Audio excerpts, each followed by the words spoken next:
আসসালামু আলাইকুম বন্ধুরা, কি অবস্থা? সবাই কেমন আছেন? আজকে 1/8/2024 আগস্টের প্রথম দিন আজকে ভিডিওটা রেকর্ডিং করতেছি।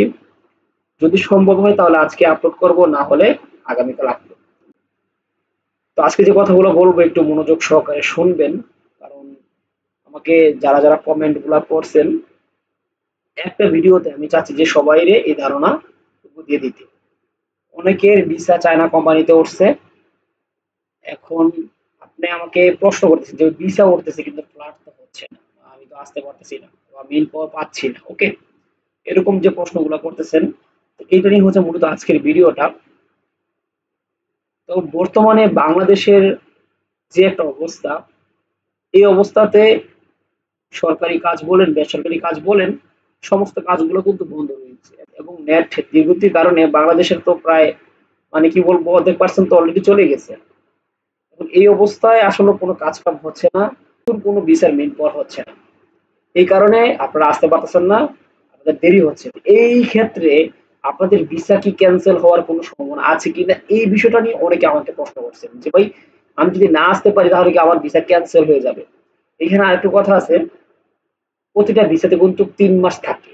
ওকে, 3 মাস ভিসা আটকানো থাকে এবং আপনি যখন মেডিকেল করবেন পরবর্তীতে আপনি আবার ভিসার মেয়াদ বাড়াতে পারবেন। সিস্টেমটা হচ্ছে এরকম।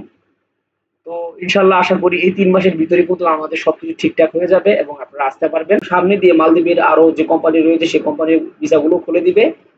আর মালদ্বীপে এখন সবচেয়ে বড় খরা চলতেছে, যেরকমটা বাংলাদেশে চলতেছে এরকমটা মালদ্বীপও চলতেছে। তো আপনারা শুনছেন যে মালদ্বীপের তিনাদু আইল্যান্ডে কিছু আন্দোলন করছিল আমাদের বাংলাদেশি প্রবাসী ভাইরা। তো তাদেরকে খুঁজে খুঁজে ধরা হচ্ছে এবং তাদেরকে দেশে পাঠানো হচ্ছে।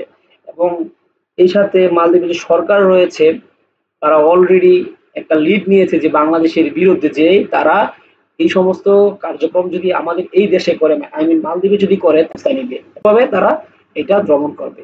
তো আমি সবাইকে রিকোয়েস্ট করব, যারা মালদ্বীপে আছেন প্লিজ আপনারা এই কাজটা করবেন না। আপনি প্রতিবাদ করবেন, অবশ্যই প্রতিবাদ করবেন, এটা আমাদের প্রতিবাদ করার দরকার।